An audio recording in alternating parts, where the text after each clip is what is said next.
Accepted a position as Assistant Corporate Counsel for the City of Newark. In 1989, he became the first Chief Municipal Prosecutor for the City of Newark.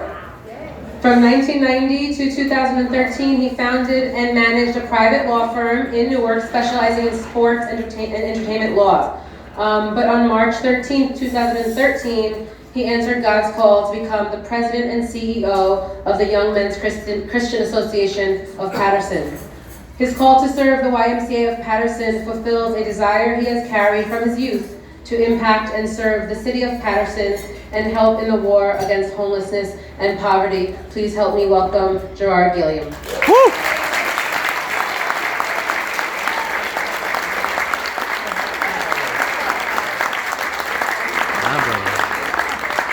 I'm a little uncomfortable with mics. I just like to kind of, be free of with my hands. But thank you very much. Can you all hear me? Yes. Good. I'm going to also, and thank you so much, Joanna, for that introduction. But I have someone with me. Actually, my family's with me as well. My mother, Otilia, my niece, Taraja, my niece, Tayana, and coming up with me is going to be my mentee, Malej Goodwin. So he will be also speaking a little bit with us. Come on, Malej, get up here. Because you know you like to talk. So, I just want to first say that this is beautiful. I mean, this setup, bless you, Pastor Frank. This setup is so beautiful. I mean, I am very impressed. And I've been to a lot of events. I'm impressed with this layout. It is elegant. The food is delicious. I mean, starting with the appetizers, really. And so I'm very impressed with this. And I mean, I am really impressed with the presentation of this organization. Very impressive. Really. Yeah. And let me just say, and Joanna and Chris, I mentioned this when we met a couple of weeks ago. Certainly the Y looks to collaborate. And some of the things that, when it comes to swimming, obviously we do that. So we will definitely be talking and support you in any way that we can. So we will definitely do that. So I'm going to tell you a little bit about my story. And I'm going to let Malej tell a little bit about his story. And I know you're not trying to be shy. Don't. So, and there's so much I could say, and I got to keep my eyes on the clock. Because I can talk a little bit. As some of you know who try to get away from you when you see me. I'm not talking about you, Sue. So I'm going to tell you a little bit about my story. And when I was first asked to do this, I thought about it and I said, and I'm not shy about my age. I mean, in 21 days, I'll be, God willing, 58. So I'm 78, I'm good with that. But I thought, okay, if you want a story about an underprivileged youth, we're talking 60s, 70s. And so I thought it might be also good to have someone a little closer to the situation, a little bit more, relevant. So Malej is 23, so 12. So he can tell a little bit about, coming up, because we both came up in Patterson. And when I came up in Patterson, it's pretty much the same. It's worse though. I grew up on Governor Street, and at that time, that was a really bad street. Now, when my mother first came here, it was nice, but it wasn't nice in the late 60s, 70s, and so forth. So for those of you who don't know that, if you know Reuben Hurricane Carter, so his little situation started there. And I remember just the drug addicts, the drug dealers. I mean, first it was the drug addicts and the alcoholics. I remember that. That was in the 60s, 70s. And, heroin was big back then. And then I started seeing, like in the 80s, you start seeing the drug dealers. And they're just hanging, the young drug dealers. And it it was the thing that you aspired to be at that time that was really big, and I thought I wanted to be that was, and it's a respectful career, but the biggest thing that you wanted to be was a truck driver, you know? So my best friend at the time, his family, his father was a truck driver, and that was big in our community, you know? There was only 3 people in the whole neighborhood that owned their homes, and his dad and mom's was one of them. So, you know, it was, you know, the things that I saw was like a lot of loud noise, fighting. I had so many fights. Oh my goodness, I was just so tired of fighting. You know, it was difficult. I am in a unique situation, and there are 4 reasons why. And I'll explain them all. God, my mother, those were, I should say, there are 2 unique reasons, 2 reasons why I'm unique in my situation. God and my mother.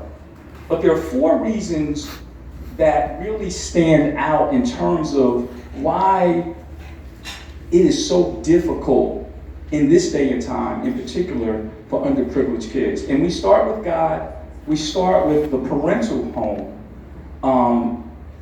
resources and exposure. Those are the things that really, you know, because when I was talking to Malej earlier, we both we're part of a project called the Grace Project that's down in Branchburg, and we take underprivileged youth and teach them life skills using Christian principles. So we were there today, and I didn't really know Malej's full story. Malej is part of our Aging Out program, which teaches life skills to kids that are aging out of the foster care system. And so, you know, I was trying to compare, because there's a slight generational difference. So I wanted to compare what, you know, our stories and see what the differences were and what were the similarities. And so we both went to East Side, right? And we both, you know, grew up in Patterson.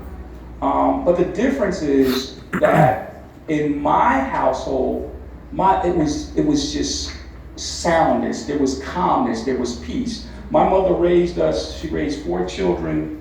You know, 3, I should say, by herself. My father wasn't in the picture, except once a week in the summer. And that was good. That was blessed because of the type of person that he was. But, you know, my mother was and still is so committed, just committed. And what I didn't realize, and this is an aha moment for me now, I'm just realizing this as I'm doing this, how the Holy Spirit really was with me that I can recall. I'm sure way before this, but I recall at 9 years of age, I didn't know who he was, but I was always attracted to spirituality. I was attracted to deepness, and I heard this pushing, this leading. You know, I wanted more. I wanted to get out of Patterson. I hated Patterson.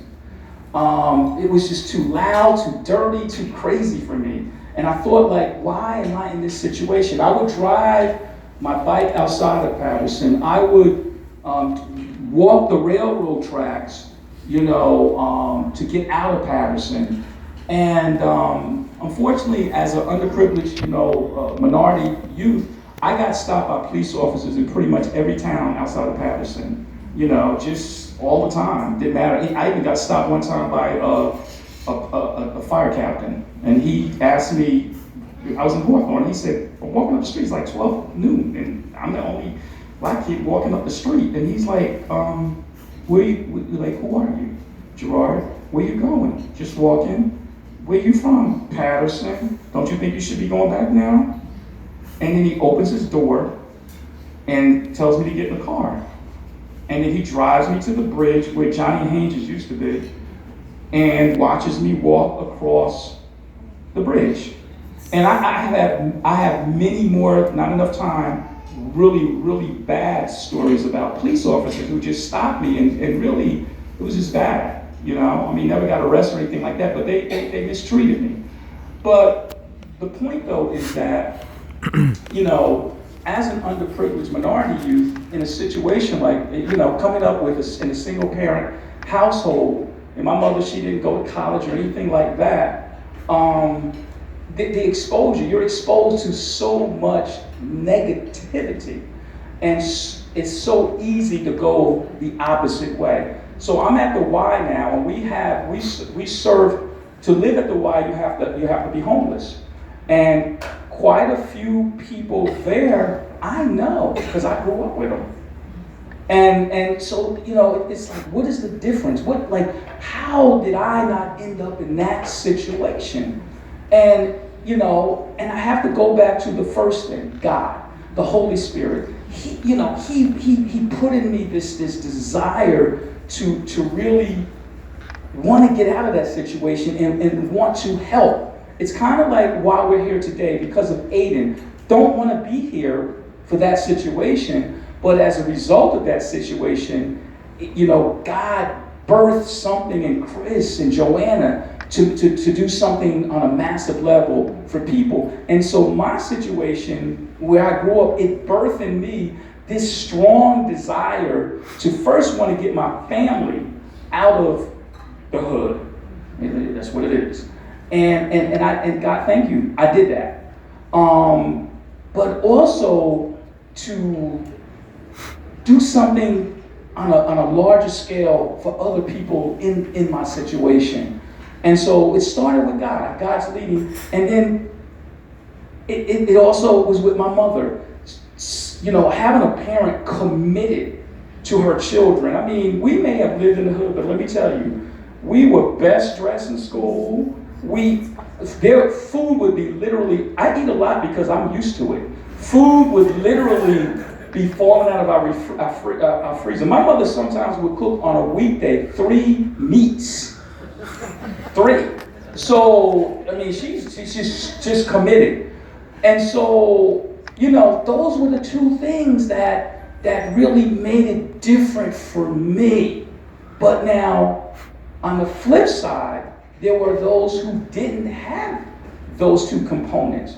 We all didn't have the exposure coming from that area, the exposure and the resources, but to know there's a God presence and to have a committed, at least one committed parent, that made the difference for me.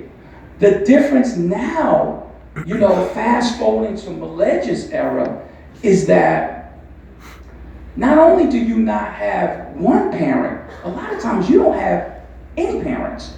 Not only do you not have any parents, because even if you didn't have any parents, back in those days, your grandparent could step in, all right? Or there was always that aunt. Now and then there's a good uncle,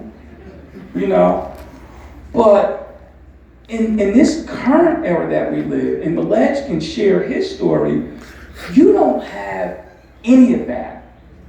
And now we all know that we're in America today is more godless than it's ever been in its creation. So now we've taken God out, right? And now we the family is more broken. And so now you get situations where you have kids who literally, they have no life skills because there is nobody to teach them. I did some work at Conklin Youth Center over in Hackensack some years ago. And I don't like the coddling and handicap, let people stand. And they have a point system where you get points for literally brushing your teeth. I think you get 5 points or something like that. And that made no sense to me. But a social worker told me, hey, Gerard, you know why that doesn't make sense to you? Because you had someone to teach you that, to teach you to brush your teeth. And I'm like, oh, okay. So a lot of our children now live in group homes. And they go from a foster home to foster home, and a lot of times abused because sometimes foster parents take them just for the money. So, Malej, I want you to share your story a little bit in terms of, now, if you're going to be shy, share your story. No, I want you to say tell about your childhood. I'm going to ask him questions, he's going to be better with this. So, Malej, tell me, Did you know your mother? No, not at all. Okay. Did you know your father? No, not at all. And who raised you at what age? Well, my adopted mother raised me from 7, but before then I was in and out of foster homes. Say about 7 homes. So, now I know your grandmother was in your life. At what age, and I know she passed away, at what age did your grandmother, how old were you when your grandmother passed away? Well, from what I remember, I was placed in foster care at the age of 3 because of her death. So, tell me a little bit about your life in the foster home, like with your adopted mother. What was that experience like? Horrible. Tell us why.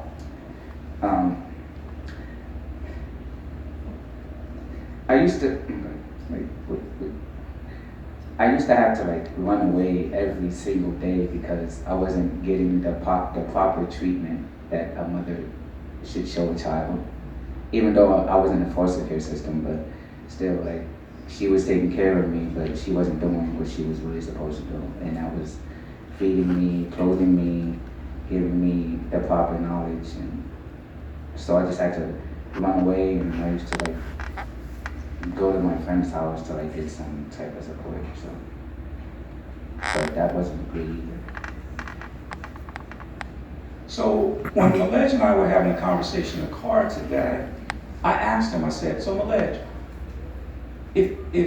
if God could grant you something right now, if he could turn your life around right now, what would be the one thing that he could give you that would really, impact you and give you a foundation to start with? You remember that conversation? And what'd you say? Support, guidance from a family. A mom and a father. And so, I remember, when I was growing up in Patterson, and particularly as I got more educated, I was really embarrassed about where I lived. Because I would meet, and this is my mother's first time she's hearing this, I would meet other, my friends, and they had nice houses, and they had a father in their house, and it was just, I just felt, a little embarrassed. I remember coming from DC, and this is when I was because we didn't leave Governor Street until, I believe, after I graduated, the first year after I graduated from law school. And I visited one of my friends from college in DC, and he was bringing me back to my house. And I'm like, no. And you know how guys can get, how we clown each other? And I'm like, no, that's not gonna happen. I had him drop me off because at this time, the east side of Patterson was much better. It's the east, most of the east side now is really not that good. Still some good. I had him drive me off at a friend of mine's on East 29th Street with my bags. And I walked from East, because nobody was home. I was hoping somebody would be home, but nobody was home. And I waited for him to pull off. And I walked from East 29th to Governor Street. Because, it was just, when you live in that type of neighborhood, you're comfortable because everybody, for the most part, has the same thing. But when you start seeing what other people have, it's like, wow, So, and it goes back again to, that foundation. And this is why this particular foundation is so important, because kids coming out of impoverished areas really, really need the support. I believe more so now, based on what I'm seeing, than ever before, because I don't think that because of the lack of life skills, And I'll give another example. I don't think that the young adults now understand when there's an opportunity. And I don't understand if they do understand it, I don't think they know how to navigate it. And I had a conversation with him again when I was down at the Grace Project. So the Grace Project, one of my friends is a very successful financial planner, and he has a heart for kids. And he wanted to do this in particular for kids in the urban areas. And he had, last year when we started this, he made it available to his personal cell number available to these kids. Like he wanted to connect with them, have relationships with them, that whole thing. Most of them didn't even call him. They didn't understand the opportunity that was available to them. And that's the difference between the youth, then and now, even coming from impoverished areas. In my day, we didn't have the exposure like they don't have today. We didn't have the resources like they don't have today. But most of us at least had a mother, maybe not so all good mothers, but somebody who could talk something to you. And so if we had the exposure, the opportunity, we knew what it was, and we knew, okay, I need to call that guy. Today they don't have that. They really, they just don't have the life skills. So I'm going to stop because it's like 8:23. But I'm really, really, really happy about this organization that's coming together, and we certainly want to support it because it is so necessary, it's so needed, and I wanted to put in here. I don't want to forget my sunflower because I want to also close with God, because I wanted to know a little bit about Aidens. So I saw Chris when we were both doing what we need to do in the bathroom. And pause. And I meant to call Joanna and ask her a little bit about Aiden. And so Chris kind of schooled me a little bit, and he said,